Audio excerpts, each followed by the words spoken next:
Hello ನಮಸ್ಕಾರ ಎಲ್ರಿಗೂ. ತುಂಬ ದಿನದಿಂದ ಯೂಟ್ಯೂಬಲ್ಲಿ ವೀಡಿಯೋ ಮಾಡಿ ಅಪ್ಲೋಡ್ ಮಾಡಬೇಕು ಅಂತ ತುಂಬ ದಿನದಿಂದ ಅಂದ್ಕೊತಾನೆ ಇದ್ದೆ, ಬಟ್ ಆಗ್ತಾ ಇರಲಿಲ್ಲ. ಇವತ್ತಿಂದ ಪರವಾಗಿಲ್ಲ, ಏನೇ ಆದರೂ ಪರವಾಗಿಲ್ಲ, ಯೂಟ್ಯೂಬಲ್ಲಿ ಅಟ್ಲೀಸ್ಟ್ ಒಂದು 5 to 10 ಮಿನಿಟ್ಸ್ ವೀಡಿಯೋನಾದ್ರು ಅಪ್ಲೋಡ್ ಮಾಡೋಣ ಅಂತ ಅಂದ್ಕೊತಾ ಇದ್ದೀನಿ. ಮಾಡ್ತೀನಿ ಕೂಡ. ಇವತ್ತಿಂದ ಡೈಲಿ ಯಾವ್ದಾರ ಒಂದೊಂದು ವರ್ಕೌಟ್ದು ಏನಾರು ಒಂದಾಗಲಿ ಮಾಡಿ ಅಪ್ಲೋಡ್ ಮಾಡ್ತಾ ಇರ್ತೀನಿ. ಇನ್ಸ್ಟಾಗ್ರಾಮಲ್ಲಿ ನನಗೆ ಯಾವ ಥರ ಎಲ್ಲ ಸಪೋರ್ಟ್ ಮಾಡ್ತಾ ಇದ್ದೀರಾ, ಅದೇ ಥರ ಯೂಟ್ಯೂಬಲ್ಲೂ ಕೂಡ ಸಪೋರ್ಟ್ ಮಾಡಿ. ನನ್ನ ಕೈಯಿಂದ ತುಂಬ ಜನ ವರ್ಕೌಟ್ ವೀಡಿಯೋಗಳನ್ನ ಕೇಳ್ತಾ ಇರ್ತಾರೆ, ಬ್ರೋ ವರ್ಕೌಟ್ ಯಾವ ಥರ ಮಾಡಬೇಕು, ಏನು ತಿನ್ನಬೇಕು ಅಂತ. ಆದಷ್ಟು ನಾನು ಯೂಟ್ಯೂಬ್ ವೀಡಿಯೋದಲ್ಲಿ ವೀಕ್ಲಿ ಒಂದು 2 ಇಲ್ಲ 3 ವೀಡಿಯೋಸ್ ಅಪ್ಲೋಡ್ ಮಾಡ್ತೀನಿ. ಜಾಸ್ತಿನೂ ಅಪ್ಲೋಡ್ ಮಾಡೋಕ್ಕೋಗಲ್ಲ, ಡೈಲಿ ನೋಡ್ತಾ ಇದ್ರೆ ಬೇಜಾರಾಗೋಗ್ಬಿಡುತ್ತೆ. ಅಟ್ಲೀಸ್ಟ್ ನಿಮ್ಗೆ ಅದರಿಂದ ಏನೋ ಒಂದು ಇನ್ಫಾರ್ಮೇಷನ್ ಸಿಗ್ತಾ ಇದೆ, ಇಲ್ಲ ನನ್ನ ವೀಡಿಯೋಸ್ಗಳನ್ನ ನೋಡ್ಕೊಂಡು ವರ್ಕೌಟ್ ಮಾಡ್ತಾ ಇದ್ದೀರಾ ಅಂತಂದರೆ ಈಸಿಯಾಗಿ ನೀವು ಕೂಡ ನನ್ನ ಯೂಟ್ಯೂಬ್ಗೆ ಸಬ್ಸ್ಕ್ರೈಬ್ ಆಗಿ. ಇಲ್ಲ ಇನ್ಫಾರ್ಮೇಷನ್ ಸಿಗ್ತಾ ಇರಲಿಲ್ಲ, ನಾನೇ ಡೈರೆಕ್ಟಾಗಿ ಹೇಳ್ತಾ ಇದ್ದೀನಿ, ಸಬ್ಸ್ಕ್ರೈಬ್ ಮಾಡ್ಕೊಳೋದು ಅವಶ್ಯಕತೆನೇ ಇರಲ್ಲ. ಬನ್ನಿ ಜಿಮ್ ಕಡೆ ಹೋಗೋಣ. ನಾನು ಗಾಡಿ ತೊಳ್ದು ಎಷ್ಟು ದಿನ ಆಗೋಯ್ತೋ ಏನೋ. ಇವರಾಗಲೇ ವರ್ಕೌಟ್ ಮಾಡಿ ಇವಾಗ ಇನ್ನೇ ಒಂದು 5 ನಿಮಿಷ ಮನೆಗೆ ಹೋಗ್ಬಿಡ್ತಾರೆ. ಯಾವ್ದು ಮಾಡೋದ್ರಿ ವರ್ಕೌಟ್? ನಾನೆಲ್ಲ ಮಿಕ್ಸ್ ಹೊಡೆದ್ಬಿಟ್ಟೆ. ಎಲ್ಲ ಮಿಕ್ಸ್ ಹೊಡೆದ್ಬಿಟ್ಟು ಸರ್. ಇವತ್ತು ನಾರ್ಮಲ್ ಆಗಿ ಬ್ಯಾಕ್ ವರ್ಕೌಟ್ ಮಾಡ್ತಾ ಇದ್ದೀನಿ. ನೀವು ಯಾವುದೇ ವರ್ಕೌಟ್ ಮಾಡೋದ್ರೂ ಪರವಾಗಿಲ್ಲ, ಅದಕ್ಕಿಂತ ಮುಂಚೆ ಅಟ್ಲೀಸ್ಟ್ ಒಂದು 5 to 10 ಮಿನಿಟ್ಸ್ ವಾರ್ಮ್ ಅಪ್ ಅನ್ನೋದು ತುಂಬಾ ಇಂಪಾರ್ಟೆಂಟ್ ಆಗಿರುತ್ತೆ.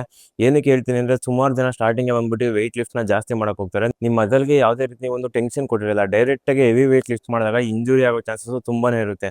ಸುಮಾರು ಜನ ನೋಡ್ಬೋದು, ಬೇರೆ ಬೇರೆ ಆಕ್ಟಿವಿಟೀಸ್ಗಳಲ್ಲಿ ಯಾವ ಥರ ಅಂದರೆ, ಒಂದೇ ಸಲ ವೆಯ್ಟ್ ಲಿಫ್ಟ್ ಮಾಡ್ಬೇಕಾದ್ರೆ ಬೋನ್ ಫಿಸ್ಟ್ ಆಗೋದಾಗಿರ್ಬೋದು, ಇಲ್ಲಾಂದರೆ ಮಸಲ್ ಟೇರ್ ಆಗೋದು, ಈ ಥರ ತುಂಬಾ ನಡೀತಾ ಇರುತ್ತೆ. ಏನಕ್ಕೆ ಅಂದರೆ, ಒಂದು ಪ್ರಾಪರ್ ವಾರ್ಮ್ ಅಪ್ ಆಗಿರ್ಬೋದು, ಒಂದು ವರ್ಕೌಟ್ ಆದಮೇಲೆ ಒಂದು ಪ್ರಾಪರ್ ಸ್ಟ್ರೆಚಿಂಗ್ ಆಗಿರ್ಬೋದು, ಇದು ಯಾವುದು ನೀವು ಮಾಡದೇ ಇದ್ದಾಗ ಬಾಡಿ ಪೇಯ್ನ್ ಬರೋದಾಗಿರ್ಬೋದು, ಈ ಥರ ಸುಮಾರು ನೀವು ಪ್ರಾಬ್ಲಮ್ಗಳನ್ನ ಫೇಸ್ ಮಾಡಬೇಕಾಗಿರುತ್ತೆ. ನಾರ್ಮಲಾಗಿ ವಾರ್ಮ್ ಅಪ್ ಮಾಡೋದು ಎಲ್ರಿಗೂ ಗೊತ್ತೇ ಇರುತ್ತೆ. ನಾರ್ಮಲ್ ಪುಷಪ್ಸ್ ಆಗಿರ್ಬೋದು, ಇಲ್ಲಾಂದರೆ ಒಂದು 10 to 15 ಪುಲ್ಅಪ್ಸು, ಸ್ವಲ್ಪ ಹ್ಯಾಂಡ್ಸು, ಲೆಗ್ಸು, ಸ್ವಲ್ಪ ಎಲ್ಲ ಬಾಡಿ ಸ್ವಲ್ಪ ವಾರ್ಮ್ ಅಪ್. ನೀವೇನು ಇವಾಗ ಪುಲ್ಅಪ್ಸ್ ಮಾಡ್ತಾ ಇದ್ದೀರಾ ಅಂತಂದರೆ ಬ್ಯಾಕಿಗೆ ಆಟೋಮೆಟಿಕ್ಕಾಗಿ ಸ್ವಲ್ಪ ಫ್ರೀ ಆಗಿರುತ್ತೆ. ನೀವು ನೆಕ್ಸ್ಟ್ ಡೆಡ್ ಲಿಫ್ಟ್ ಯಾವುದೇ ಒಂದು ವರ್ಕೌಟ್ ಮಾಡಿ ವೆಯ್ಟ್ ಲಿಫ್ಟ್ ಮಾಡಿದಾಗ ಅದಕ್ಕೆ ಯಾವುದೇ ರೀತಿ ತೊಂದರೆ ಆಗೋದಿಲ್ಲ. ನೀವು ಒಂದೇ ಸಲ ಬಂದು ಡೆಡ್ ಲಿಫ್ಟ್ ಮಾಡ್ತೀನಿ, ಇಲ್ಲಾಂದರೆ ಬೇರೆ ಯಾವ್ದಾರ ಲ್ಯಾಟ್ ಪುಲ್ ಡೌನ್ ಮಾಡ್ತೀನಿ, ಈ ಥರ ಹೆವಿ ವೆಯ್ಟ್ ಹಾಕೊಂಡು ಮಾಡೋಕೆ ಹೋದಾಗ ಪ್ರಾಬ್ಲಮ್ಗಳು ನೀವು ಫೇಸ್ ಮಾಡಲೇಬೇಕಾಗುತ್ತೆ. ಇವತ್ತೊಂದಾಗೆ ನಾನು ಬ್ಯಾಕ್ ವರ್ಕೌಟ್ ಮಾಡ್ತೀನಿ. ಆಲ್ಮೋಸ್ಟ್ ನಾನು ಲಾಸ್ಟ್ ವೀಕಿಂದ ಜಾಸ್ತಿ ವರ್ಕೌಟ್ ಅಂತೂ ಏನು ಮಾಡ್ತಾ ಇಲ್ಲ. ಒಂದು ಮಸಲ್ಗೆ 4 ವರ್ಕೌಟ್ ಟ್ರೈನ್ ಮಾಡ್ತಾ ಇದ್ದೀನಿ. ಪ್ರೀವಿಯಸ್ ನಾನು ಡಬಲ್ ಮಸಲ್ ಟ್ರೈನ್ ಮಾಡ್ತಾ ಇದ್ದೆ, ಬಟ್ ಇವಾಗ ನಾನು ಡಬಲ್ ಮಸಲ್ ಮಾಡ್ತಾ ಇಲ್ಲ. ಅದಕ್ಕೋಸ್ಕರ ಇವತ್ತು ಬ್ಯಾಕಿಗೆ 4 ಬೆಸ್ಟ್ ವೇರಿಯೇಷನ್ ಯಾವ ಥರ ಮಾಡಬೇಕು, ಯಾವ ಥರ ಮಾಡೋದನ್ನು ನಾನು ನಿಮ್ಗೆ ಹೇಳ್ಕೊಡ್ತೀನಿ. ಅದಕ್ಕಿಂತ ಮುಂಚೆ ಈ ಅಕೌಂಟ್ನ ಯಾರೆಲ್ಲ ಹೊಸದಾಗಿ ನೋಡ್ತಾ ಇದ್ದೀರಾ, ಪ್ಲೀಸ್ ಸಬ್ಸ್ಕ್ರೈಬ್ ಮಾಡ್ಕೊಳ್ಳಿ. ನೀವು ಎಷ್ಟು ಚೆನ್ನಾಗಿ ಸಪೋರ್ಟ್ ಮಾಡ್ತೀರಾ, ಅಷ್ಟು ಚೆನ್ನಾಗಿ ತುಂಬ ಒಳ್ಳೊಳ್ಳೆ ಕಂಟೆಂಟ್ ಕೊಡೋಕ್ಕೆ ನಾನು ತುಂಬಾ ನಿಮಗೆ ನನ್ನ ಕೈಲಿ ಎಷ್ಟಾಗುತ್ತೋ ಅಷ್ಟು ಎಫರ್ಟ್ ಹಾಕಿ ಪ್ರಯತ್ನ ಪಡ್ತೀನಿ. ಇನ್ನು ಜಸ್ಟ್ ವರ್ಕೌಟ್ದೆ ಅಂತಲ್ಲ, ಡಯಟ್ ಆಗಿರ್ಬೋದು, ನಾನೇನು ಸಪ್ಲಿಮೆಂಟ್ನ ಫಾಲೋ ಮಾಡ್ತೀನಿ, ನಿಮ್ಮ ಬಾಡಿಗೆ ಯಾವ ಸಪ್ಲಿಮೆಂಟ್ ಬೇಕಾಗಿರುತ್ತೆ, ಯಾವ ಪೊಸಿಷನ್ ವರ್ಕೌಟ್ ಕರೆಕ್ಟ್ ಮಾಡಬೇಕು, ಪ್ರತಿಯೊಂದನ್ನು ನಾನು ಡೇ ಬೈ ಡೇ ಹೇಳ್ಕೊಂಡು ಹೋಗ್ತಾ ಇರ್ತೀನಿ. ನಾನು ಇವತ್ತು ಬ್ಯಾಕಿಗೆ ನಾರ್ಮಲಾಗಿ ಯಾವ ಥರ ವರ್ಕೌಟ್ ಮಾಡೋದು ಅಂತ 4 ಬೆಸ್ಟ್ ವೇರಿಯೇಷನ್ ಹೇಳ್ಕೊಡ್ತೀನಿ ನೋಡಿ. ಬ್ಯಾಕಿಗೆ ಆಲ್ಮೋಸ್ಟ್ ನಾನು ಒಂದು 2 ಇಂದ 3 ಸೆಟ್ಸು 10 to 15 ಪುಲ್ಅಪ್ಸ್ ಮಾಡ್ಕೊತೀನಿ ವಾರ್ಮ್ ಅಪ್ಗೆ ಅಂತ. ಬ್ಯಾಕಿಗೆ ಆಲ್ಮೋಸ್ಟ್ ನಾನು ಡೆಡ್ ಲಿಫ್ಟ್ ಮಾಡಬೇಕಾಯಿತು, ಬಟ್ ಏನು ಅಂತಂದರೆ, ಈ ಮೊನ್ನೆ ಶೋಲ್ಡ್ರ್ ಮಾಡಿದಾಗ ಮತ್ತು ಚೆಸ್ಟ್ ಎರಡು ಒಟ್ಟಿಗೆ ಮಾಡೋದ್ರಿಂದ ಈ ಮಸಲಲ್ಲಿ ತುಂಬ ಪೇಯ್ನ್ ಬರ್ತಾ ಇದೆ. ಡೆಡ್ ಲಿಫ್ಟ್ ನೀವು ನೋಡ್ಬೋದು, ಈ ಥರ ಲಾಕ್ ಮಾಡಿ ಮಾಡ್ಬೇಕಾದ್ರೆ ತುಂಬಾ ಸ್ವಲ್ಪ ಪೇಯ್ನ್ ಜಾಸ್ತಿ ಇದೆ. ಯಾವುದಾರ ಒಂದು ಮಸಲ್ ಪೇಯ್ನ್ ಬರ್ತಾ ಇದೆ ಅಂತಂದರೆ ಅಲ್ಲಿಗೆ ನೀವು ಜಾಸ್ತಿ ಸ್ಟ್ರೆಸ್ ಕೊಟ್ಟು ಮಾಡೋದಕ್ಕೆ ಹೋಗ್ಬಿಡಿ. ಅಟ್ಲೀಸ್ಟ್ ಆ ಮಸಲ್ ರಿಲ್ಯಾಕ್ಸ್ ಆಗೋದಕ್ಕೆ ಸ್ವಲ್ಪ ಟೈಮ್ ಕೊಡಿ, ಆಮೇಲೆ ನೆಕ್ಸ್ಟು ನೀವು ಟ್ರೈನ್ ಮಾಡಿ. ಬ್ಯಾಕಿಗೆ ಆಲ್ಮೋಸ್ಟ್ ಎಲ್ಲರೂ ಲ್ಯಾಟ್ ಪುಲ್ ಡೌನ್ ಟ್ರೈನ್ ಮಾಡ್ತಾ ಇರ್ತಾರೆ, ಬಟ್ ಈ ಜಿಮ್ಮಲ್ಲಿ old school lat pull down machine ಅಂತ ಏನಿದೆ ಅದಿಲ್ಲ. ಅದಕ್ಕೋಸ್ಕರ ನಾನಿದೆ ಮ್ಯಾನ್ಯುವಲ್ ಬೇರೆ ಲ್ಯಾಟ್ ಪುಲ್ ಡೌನ್. ಬನ್ನಿ, ಈ ಥರ ಆಲ್ಮೋಸ್ಟ್ ಸುಮಾರು ಜಿಮ್ಗಳು ಇರುತ್ತೆ, ಇನ್ನು ಸ್ವಲ್ಪ ಜಿಮ್ಗಳಲ್ಲಿ ಇರಲ್ಲ, ವೈಡ್ ಇರುತ್ತೆ.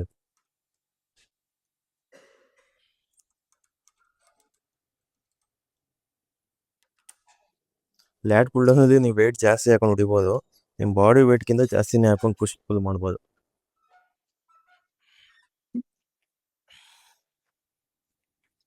ಫಸ್ಟ್ ಸೆಟ್ ಅಷ್ಟು ಆಗ್ಬಿಟ್ಟಿದೆ. ವೆಯ್ಟ್ ಸ್ವಲ್ಪ ಕಡಿಮೆ ನಿಂತಿದ್ದು 90 ಹಾಕೊಂಡ್ಬಂದು ನೋಡಿ. ಇವಾಗ ಇದು ಹೆಂಗೆ ಅಂದರೆ, ನೀವೆಷ್ಟು ಕೆಳಗಡೆ ಡೌನ್ ಮಾಡಿ ಮೇಲೆ ಬಿಡ್ತೀರೋ ಅಷ್ಟು ನಿಮ್ಮ ಲ್ಯಾಟ್ಗೆ ಪ್ರೆಷರ್ ಇರುತ್ತೆ. 1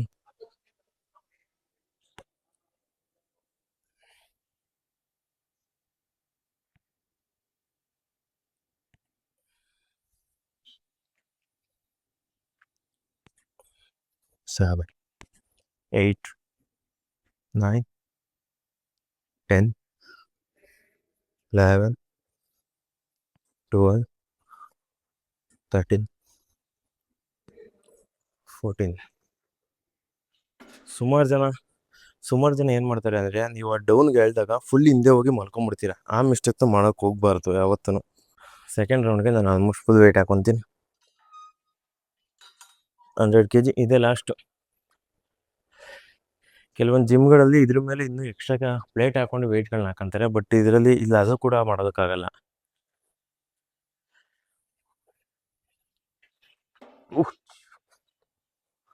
ನೋಡಿ ಬ್ಯಾಕ್ ಯಾವ ಥರ ಇರುತ್ತೆ ಅಂತ. 1 2 3 ಕಮಾನ್ 4 5 6 7 8 9 10 11 12 ಮನೆ 3rd ಸೆಟ್ ಮುಗಿಸೋಣ. ಸೇಮ್ ವೆಯ್ಟಲ್ಲೇ ಮಾಡ್ತೀನಿ. ರೆಪ್ಸ್ ಏನು ಮಾಡ್ತೀನಿ ಅಂದರೆ 14 12 10 ಹೇಳಿದೆ ಗೊತ್ತಾ, ಇದರಲ್ಲಿ 12 ಕಂಟಿನ್ಯೂ ಮಾಡ್ತೀನಿ, ಯಾಕೆಂದರೆ ಸೇಮ್ ವೆಯ್ಟ್ ಇನ್ಕ್ರೀಸ್ ಮಾಡಿಲ್ಲ ಅದಕ್ಕೋಸ್ಕರ. ಸೆಕೆಂಡ್ ವರ್ಕೌಟ್ ಬಂದು ರೋಯಿಂಗು. ಏನು ನೀವು ಇದೇ ಲೇಟ್ ಫುಡ್ಡಲ್ಲಿ ಮಾಡಿರ್ತೀರೋ ಇದನ್ನೇ ನೀವು ಸ್ವಲ್ಪ ಕೆಳಗಡೆ ಮಾಡ್ಕೊಳ್ಳಿ. ಬ್ಯಾಕಿಗೆ ಸುಮಾರು ವರ್ಕೌಟ್ಗಳಿದ್ದಾವೆ, ರೋಯಿಂಗಲ್ಲೂ ಅಷ್ಟೇ ಸುಮಾರು ಇದ್ದಾವೆ, ಇವಾಗ ಲ್ಯಾಟ್ ಪುಲ್ಡೌನಲ್ಲೂ ಸುಮಾರು ಇದ್ದಾವೆ. ವೆಯ್ಟು ಇದು ಒಂದು ಸ್ವಲ್ಪ ಕಡಿಮೆ ಹಾಕೊಂಡು ಚೆಕ್ ಮಾಡ್ಕೊಳ್ಳಿ. ಇದು ಸೇಮ್ 3 ಸೆಟ್ಸೇ ಮಾಡೋದು ನಾನು. ವೆಯ್ಟ್ ಕಡಿಮೆ ಆಯಿತು, ಪರವಾಗಿಲ್ಲ. ಓಕೆ 1 2 3 4 5 6 7 8 9 10 11 12 13 14. ಇದೇ ಥರ ರೋಯಿಂಗು ಅಲ್ಲೊಂದು ಮಿಷಿನ್ ಇದೆ. ಇಲ್ಲ ನಾರ್ಮಲ್ ಕೆಲವೊಂದು ಜಿಮ್ಗಳಲ್ಲಿ ಲ್ಯಾಟ್ ಪುಲ್ ಡೌನ್ ಕೆಳಗಡೆ ಸೀಟೆಡ್ ರೋಯಿಂಗ್ ಈ ಥರ ಇರುತ್ತೆ. ಅಂದರೆ ನೀವು ರೋಯಿಂಗ್ ಅಂತ ಬಂದಾಗ ಇದು ನೋಡಿ, ಕ್ಲೋಸ್ ಗ್ರಿಪ್ ರೋಯಿಂಗು ಬೇರೆ ಥರ ಬರುತ್ತೆ, ಇದು ವೈಡ್ ಗ್ರಿಪ್ ರೋಯಿಂಗು ಬೇರೆ ಥರ ಬರುತ್ತೆ. ಸೆಕೆಂಡ್ ರೋಡ್ಗೆ ಸ್ವಲ್ಪ ವೆಯ್ಟ್ ಜಾಸ್ತಿ ಮಾಡ್ಕೊಳ್ಳೋಣ. 55 ಅಟ್ಲೀಸ್ಟ್ 70 ಹಾಕೊಂಡು ನೋಡ್ತೀನಿ. ನನಗೆ ಆಲ್ಮೋಸ್ಟು ಅಷ್ಟು ಲಾಂಗ್ ಫಾರ್ಮೆಟ್ ವಿಡಿಯೋಗಳನ್ನ ಮಾಡಿ ಅಭ್ಯಾಸ ಇಲ್ಲ. ಇದು ನಾನು ಮಾಡ್ತಾಯಿದ್ದೀನಿ, ಅಟ್ಲೀಸ್ಟ್ ನನ್ನಿಂದ ಸ್ವಲ್ಪ ಜನಕ್ಕಾದ್ರೂ ಹೆಲ್ಪ್ ಆಗಲಿ ಅಂತ ಅಂದ್ಬಿಟ್ಟು. ವಿಡಿಯೋ ಎಡಿಟಿಂಗಲ್ಲಾಗಿರ್ಬೋದು ಇಲ್ಲ ಕ್ವಾಲಿಟಿಲಾಗಿರ್ಬೋದು ಸ್ವಲ್ಪ ಪ್ರಾಬ್ಲಮ್ಗಳಿತ್ತು ಅಂದರೆ ಡೇ ಬೈ ನಾನು ಏನು ವಿಡಿಯೋ ಮಾಡೋಕ್ಕೆ ಸ್ಟಾರ್ಟ್ ಮಾಡ್ತೀನಿ. ನಿಜವಾಗ್ಲೂ ನಂದು ಏನು ನನ್ನ ಕಡೆಯಿಂದ ಪ್ರಾಬ್ಲಮ್ ಇರುತ್ತೆ ಅದನ್ನು ನಾನು ಕ್ಲಿಯರ್ ಮಾಡ್ಕೊಳಕ್ಕೆ ತುಂಬಾ ಕಷ್ಟಪಡ್ತೀನಿ, ಮಾಡ್ತೀನಿ ಕೂಡ. ಬನ್ನಿ ಸ್ಟಾರ್ಟ್ ಮಾಡೋಣ. ಕಮಾನ್, ಕಾಲನ್ನ ಸ್ಟಿಫಾಗಿ ಇಟ್ಕೊಬೇಕು ಯಾವತ್ತೇ ಆದರೂ. ನೋಡಿ 1 2 3 4 5 6 7 8 9 10 11 12. ನೋಡ್ಬೋದು ನೀವು, ಲೀನ್ ಆಗಿದ್ದಾಗ ಬ್ಯಾಕ್ ಮಸಲು ತುಂಬಾ ಚೆನ್ನಾಗಿ ಕಾಣಿಸುತ್ತೆ. ನನಗೆ ಯಾರೂ ಈ ಥರ ವೀಡಿಯೋಗ್ರಾಫರ್ ಇಲ್ಲ, ಅದಕ್ಕೋಸ್ಕರ ನಾನೇ ಟರ್ನ್ ಆಗಿ ನಾನೇ ವೀಡಿಯೋ ಆನ್ ಆಫ್ ಮಾಡ್ಕೊಂಡು ಮಾಡಬೇಕಾಗುತ್ತೆ. 3rd ಸೆಟ್ ವೆಯ್ಟ್ ಜಾಸ್ತಿ ಮಾಡ್ಕೊಂಡು 70 ಹಾಕಿದ್ದೆ, ಇವಾಗ ಆಲ್ಮೋಸ್ಟ್ ಒಂದು 85 ಹಾಕ್ತೀನಿ. ಅದು ಮಸಲ್ ಮೇಲೆ ಡಿಫ್ರೆಂಟ್ ಆಗುತ್ತೆ. ಒಂದೊಂದು ಮಸಲ್ಗೆ 5 kg ಇನ್ಕ್ರೀಸ್ ಮಾಡೋದನ್ನು ಕೂಡ ವೆಯ್ಟ್ ಲಿಫ್ಟ್ ಮಾಡೋದಕ್ಕಾಗಲ್ಲ. ಒಂದೊಂದು ಮಸಲ್ಲಿ 100 ರೆಪ್ಸಿಂದ 200 ರೆಪ್ಸ್ಗೆ 20 kg ಮಾಡ್ಕೊಬೋದು. ಯಾವತ್ತೇ ಆಗಲಿ ನೀವು ಸ್ಟಾರ್ಟಿಂಗ್ ವೆಯ್ಟ್ನ ತೀರಾ ಕಡಿಮೆ ಹಾಕೋಕೆ ಹೋಗ್ಬಿಡಿ. ನಿಮ್ಮದು ಲಾಸ್ಟ್ ಆಫ್ ಮೋಷನ್, ಇವಾಗ ನೀವು ಲಾಸ್ಟಲ್ಲಿ 50 kg ಹೊಡೆದಿದ್ದೀರ ಅಂತಂದರೆ ನೆಕ್ಸ್ಟಲ್ಲಿ ಬಂದಾಗ ಸ್ಟಾರ್ಟಿಂಗ್ ನೀವು 50 kg ಸ್ಟಾರ್ಟ್ ಮಾಡಿ. ಅವಾಗ ಜಸ್ಟು ಒಂದು 10 kg ಎಕ್ಸ್ಟ್ರಾ ಲಿಫ್ಟ್ ಮಾಡಿದ್ರು ನೀವು 60 kg ಬಂದಿರ್ತೀರ. ಬಟ್ ನೀವು 50ಲೇ ಲಿಫ್ಟ್ ಮಾಡ್ತಾ ಇದ್ದೀರಾ ಅಂತಂದರೆ ಪ್ರತಿ ಸಲ ನಿಮ್ಮ ಹ್ಯಾಂಡು 50ಗೆ ಹೋಗುತ್ತೆ, 50ಲೇ ಸ್ಟಕ್ ಆಗಬೇಕಾಗುತ್ತೆ. ನೋಡಿ ಇವಾಗ 80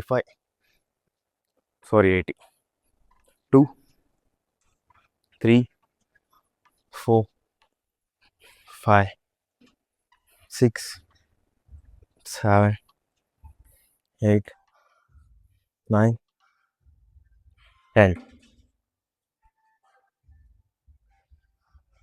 ಇನ್ನೊಂದು ವಿಡಿಯೋದಲ್ಲಿ ಏನಂದರೆ ನಾನು ಒಂದು ವರ್ಕೌಟ್ ಆದಮೇಲೆ ಸಡನ್ನಾಗೆ ವರ್ಕೌಟ್ ಮಾಡೋ ಥರ ಬರುತ್ತೆ, ಬಟ್ ಸೆಂಟ್ರಲ್ಲಿ 60 to 90 ಸೆಕೆಂಡ್ಸ್ ಎಷ್ಟು ಕೊಡಲೇಬೇಕಾಗಿರುತ್ತೆ.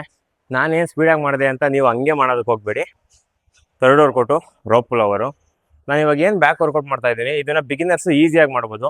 ಯಾಕೆಂದರೆ ಇದರಲ್ಲಿ ಹೆವಿ ಡಿಫಿಕಲ್ಟು ಡೆಡ್ ಲಿಫ್ಟ್ ಆಗಿರ್ಬೋದು, ಬಾರ್ಬಲ್ ರೋಯಿಂಗ್ ಆಗಿರ್ಬೋದು, ಇಲ್ಲಾಂದರೆ ಡಂಬಲ್ ರೋಯಿಂಗ್ಗಳಾಗಿರ್ಬೋದು, ಈ ಥರ ಯಾವುದೂ ನಾನು ಇನ್ಕ್ಲೂಡ್ ಮಾಡಿಲ್ಲ. ಜಸ್ಟು ಒಂದು ಮಿಷಿನಲ್ಲಿ ಬ್ಯಾಕ್ ವರ್ಕೌಟ್ ಯಾವ ಥರ ಮಾಡಬೇಕು ಅಂತ ಹೇಳ್ಕೊಡ್ತಾ ಇದ್ದೀನಿ ಅಷ್ಟೇ. ನನಗೂ ಸ್ವಲ್ಪ ಪ್ರಾಬ್ಲಮ್ ಇರೋದ್ರಿಂದ ಹೆವಿ ಟ್ರೈನ್ ಮಾಡೋಕ್ಕೆ ಹೋಗ್ತಾ ಇಲ್ಲ, ಸ್ವಲ್ಪ ಕಡಿಮೆಲಿ ಎಷ್ಟು ಟ್ರೈನ್ ಆಗುತ್ತೋ ಅದನ್ನೇ ನಾನು ಮಾಡ್ತಾಯಿದ್ದೀನಿ. ತುಂಬ ಜನ ಏನು ಮಿಸ್ಟೇಕ್ ಮಾಡೋದು, ನಾನು ಸುಮಾರು ಸಲ ಹೇಳ್ತಾ ಇದ್ದೀನಿ, ಅವ್ರಿಗೆ ಏನಾದ್ರು ಒಂದು ಪ್ರಾಬ್ಲಮ್ ಇತ್ತು ಅಂತಂದರೆ ಹೆವಿ ಟ್ರೈನ್ ಮಾಡೋಕೆ ಹೋಗ್ತಾರೆ. ನಾನು ಹೆಲ್ತ್ ಅನ್ನೋದು ತುಂಬಾ ಇಂಪಾರ್ಟೆಂಟು. ನಿಮ್ಗೊಂದು ಫ್ರ್ಯಾಕ್ಚರ್ ಆಗಿದೆ ಅಂತಂದರೆ ಅದು ರಿಕವರಿ ಆಗೋವರೆಗೂ ಸ್ವಲ್ಪ ಟೈಮ್ ಕೊಡಲೇಬೇಕಾಗುತ್ತೆ. ಕೊಡದೇನೆ ನೀವು ಮಾಡ್ತಾ ಇದ್ದೀರಿ ಅಂದರೆ ಅದನ್ನು ಇನ್ನೂ ನೀವೇ ದೊಡ್ಡದು ಮಾಡ್ಕೊತಾ ಇರ್ತೀರ ಹೊರತು ಅದು ಯಾವತ್ತೂ ಕಡಿಮೆ ಆಗೋಲ್ಲ ಪೈನು. ಅದಕ್ಕೋಸ್ಕರ ಇದು ರೋಪ್ ಪುಲ್-ಓವರ್ ಒಂದು 40 kg ಸ್ಟಾರ್ಟ್ ಮಾಡೋಣ. ನೋಡಿ, ಇದು ಈ ಥರ ಬೆಂಡ್ ಆಗಿರಬೇಕು. ಬಿಗಿನರ್ಸು ಪೊಸಿಷನ್ ಒಂದು ಕರೆಕ್ಟ್ ಮಾಡ್ಕೊಂಡ್ಬಿಟ್ರೆ ಈಸಿಯಾಗಿ workout ಮಾಡ್ಕೊಂಡ್ಬಿಡ್ಬೋದು. 1 2 3 4 5 6 7 8 9 10 11 super 12 13 14. Fourth workout dumbbell rowing ಮಾಡ್ಕೊಳ್ಳಿ. ಅಂದರೆ ಡಂಬಲ್ ರೋಯಿಂಗು ನೀವು ಹೆವಿ ಲಿಫ್ಟ್ ಮಾಡ್ಬೋದು, ಬಟ್ ಪೊಸಿಷನ್ ಕರೆಕ್ಟಾಗಿ ಬರಬೇಕು ಅಂದರೆ ಫಸ್ಟು ಕಡಿಮೆ ವೇಟಲ್ಲಿ ಲಿಫ್ಟ್ ಮಾಡಿ.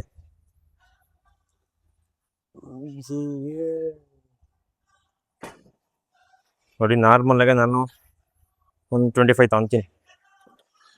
ಸೇಮ್ ನೋಡಿ, ಈ ಥರ ಸ್ಟ್ರೈಟ್ ಇರಬೇಕು. 1 2 3 4 5 6 7 8 9 10 11 come on 12 13 last one 14. Same is here and put 1 2 3 4 5 6 7 8 9 10 11 12 13 14.